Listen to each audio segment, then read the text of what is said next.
सुप्रभात बच्चों, आज हम पढ़ेंगे पाठ 2 वर्ण विचार। सबसे पहले हम वर्ण की परिभाषा को जानेंगे। भाषा की वह छोटी से छोटी ध्वनि या इकाई जिसके और खंड न किए जा सके उसे वर्ण कहते हैं, जैसे क, च, ट, अ आदि। वर्णों के मेल से ही शब्द बनते हैं और किसी भाषा के वर्णों के समूह को वर्णमाला कहते हैं। हिंदी की वर्णमाला के अंतर्गत कुल 48 वर्ण आते हैं, जिसमें 11 स्वर, 33 व्यंजन, और अह अनुस्वार, विसर्ग, ड और ढ वर्णों का प्रयोग किया जाता है। उच्चारण और प्रयोग के आधार पर हिंदी वर्णमाला की 2 भेद किए गए हैं, स्वर और व्यंजन। बच्चों, आज हम स्वर वर्णों के बारे में जानेंगे। जिन वर्णों को बोलने में किसी अन्य ध्वनि का सहारा नहीं लेना पड़ता उन्हें स्वर कहते हैं। हिंदी में स्वरों की संख्या 11 है।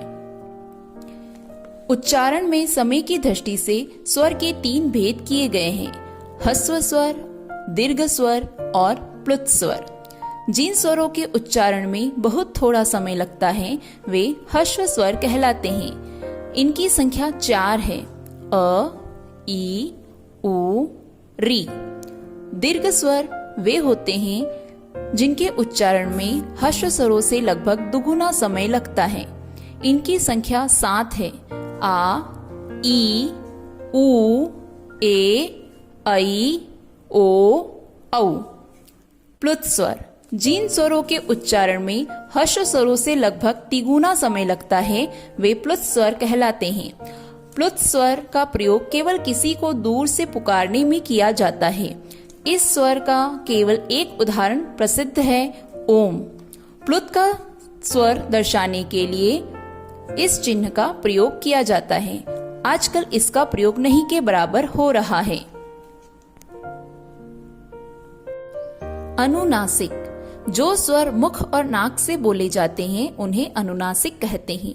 इनके ऊपर चंद्र बिंदु लगाया जाता है, जैसे 5, सांप, आंख आदि। अनुस्वार के उच्चारण में सांस केवल नाक से निकलती है, जैसे पंच, दंगा, शंख आदि। अनुस्वार चिन्ह केवल बिंदु हैं। विसर्ग विसर्ग चिन्ह का उच्चारण हल्के ह की तरह किया जाता है, जैसे अतः, प्रातः, प्रायः आदि। और अह को हिंदी की वर्णमाला लिखते समय स्वरों के साथ लिखा जाता है, परंतु न तो यह स्वर है और न ही व्यंजन, इसलिए इन दोनों ध्वनियों को अयोगवाह कहा जाता है। आज की कक्षा में उपस्थित होने के लिए धन्यवाद।